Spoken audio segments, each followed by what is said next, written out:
வணக்கம். செல்வகுமாரின் அதிகாலை வானிலை ஆய்வறிக்கை. அதிகாரப்பூர்வ வானிலை அறிக்கைக்கு இந்திய வானிலை ஆராய்ச்சித்துறை அறிக்கையை பார்க்கவும். 2026 மார்ச் 16 திங்கட்கிழமை அதிகாலை நிலவர வானிலை பதிவு. வானிலை அமைப்பு: காற்று சுழற்சி நிலநடுக்கோட்டு இந்திய பெருங்கடல் மற்றும் அதனை ஒட்டியுள்ள வங்கக்கடல் பகுதியில் மேற்கு நோக்கி நகர்கிறது.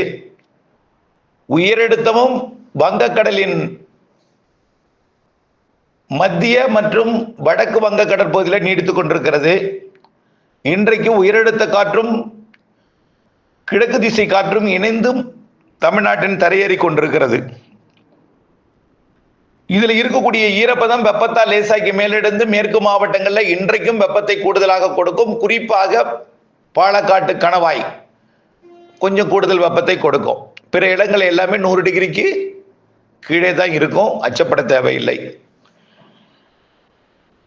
மழையை பொறுத்த வரைக்கும் அறிவித்தது போல் நாளை செவ்வாய்க்கிழமை 17ஆம் தேதி தொடங்குகிறது இடி மின்னல் மழை. இன்றைக்கே மேகமூட்டம் காணப்படும் தென்கடலோரத்தில்.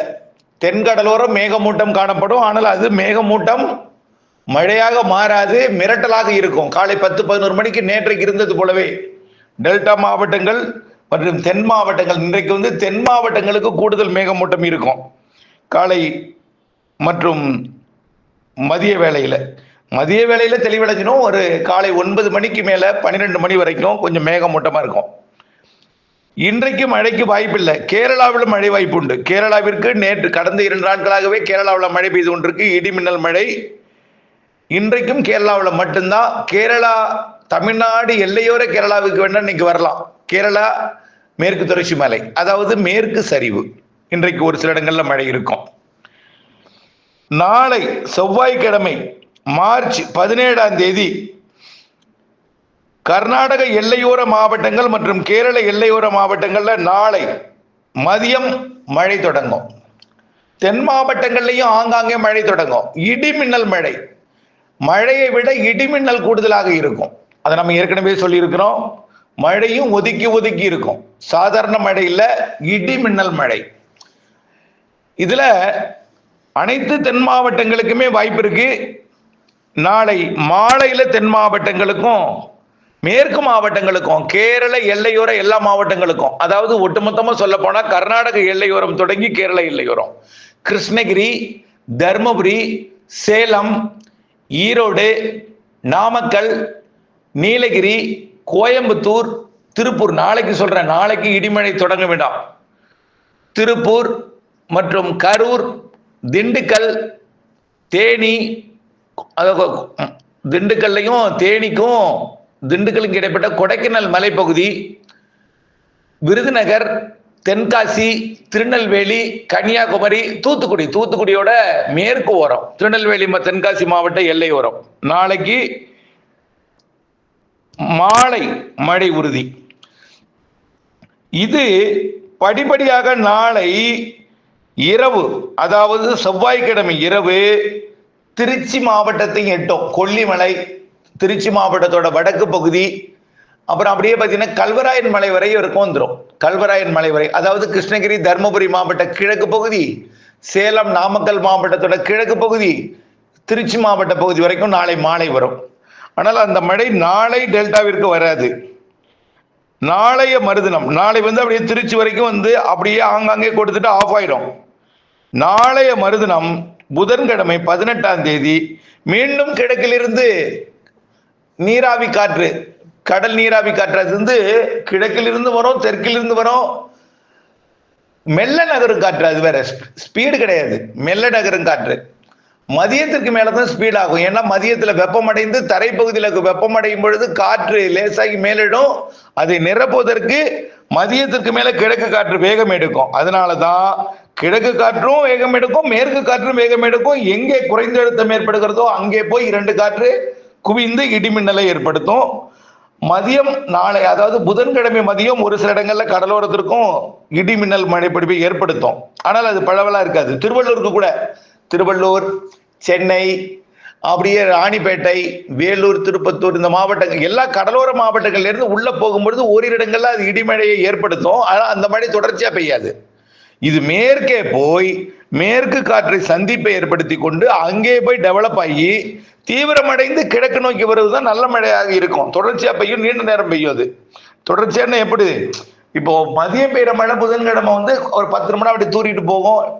ஒரு சில இடங்கள்ல ஒரு இடி சத்தம் கேட்கும், ஒரு சவுண்டு, ஒரு மிரட்டலோட போகும்னு வச்சுங்களேன். புதன்கிழமை மதியம் மாலை மேற்கே போய் ஒன்றிணைந்து கிழக்கு மேற்கு காற்று இணைந்து மேற்கு மாவட்டங்கள், தென் மாவட்டங்கள், அதாவது கர்நாடக கேரள எல்லையோர மாவட்டங்கள்ல தொடங்கி தென் மாவட்டங்களுக்கும் உள் மாவட்டங்களுக்கும் வட உள் மாவட்டங்களுக்கும் மழைப்பிடிப்பை கொடுத்து கொண்டு 18ஆம் தேதி புதன்கிழமை கல்வராயன் மலையை தாண்டும். செவ்வாய்க்கிழமை இரவு கல்வராயன் மலை வரை தான் வரும். புதன்கிழமை கல்வராயன் மலைக்கு கனமழை பொழிவை கொடுக்கும். கல்வராயன் மலையிலிருந்து தீவிரமடையும். நல்லா அங்கதான் இரு காற்று இணைவு ஏற்படும், மரங்களாலும் குளிர்விக்கும். மரம் இல்லைன்னா கூட கொஞ்சம் கிழக்கு மேற்கு திசை காற்று குளிர்விக்கும்.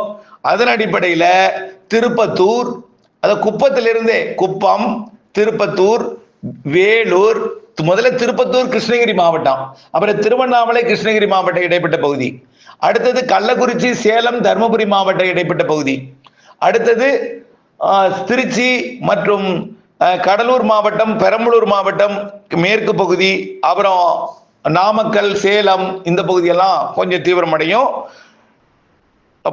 18ஆம் தேதி மாலையில இதுல குறிப்பாக 18ஆம் தேதி மாலை இரவு மழை திண்டுக்கல், நாமக்கல், திருச்சி, சேலம், கிருஷ்ணகிரி, தருமபுரி, அப்படியே பார்த்தீங்கன்னா பெரம்பலூர், இதெல்லாம் கொஞ்சம் நல்ல மழைப்பிடிவை கொடுத்து கொண்டே தீவிரமடைந்து தென் மாவட்டங்களுக்கும் கொடுத்து கொண்டே கடலோரம் நோக்கி முன்னேறும். 18ஆம் தேதி இரவு தான் கடலோர மாவட்டங்களுக்கு மழை. நல்லா புரிஞ்சுக்கிங்க. டெல்டாவுக்கு எப்போ மழை? அதாவது செவ்வாய்க்கிழமை மேகமூட்டங்கள் இருக்கும், புதன்கிழமை மதியம் ஒரு இடங்கள்ல கடல்படல்னு ஒரு இடி இடிக்கும், சவுண்டு கேட்கும், ஆங்காங்கே தூரலை கொடுக்கும், நனைக்க மழையை கொடுக்கும். ஆனால் புதன்கிழமை, அதாவது 18ஆம் தேதி மதியம் கொடுத்தாலும் அது நீடிக்காது.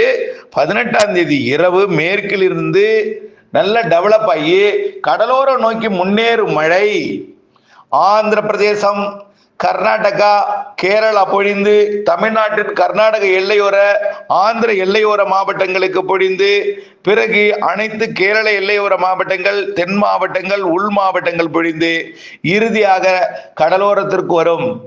நாகப்பட்டினம், திருவாரூர், தஞ்சாவூர், காரைக்கால், புதுக்கோட்டை, ராமநாதபுரம், சிவகங்கை, அரியலூர், பெரம்பலூர், கடலூர் மற்றும் விழுப்புரம், கள்ளக்குறிச்சி, புதுச்சேரி, திருவண்ணாமலை, திருப்பத்தூர், வேலூர், ராணிப்பேட்டை, சென்னை, திருவள்ளூர், காஞ்சிபுரம், செங்கல்பட்டு இத்தனை மாவட்டங்களுக்கும் 18ஆம் தேதி இரவு மழைப்பிடிப்பை கொடுக்கும்.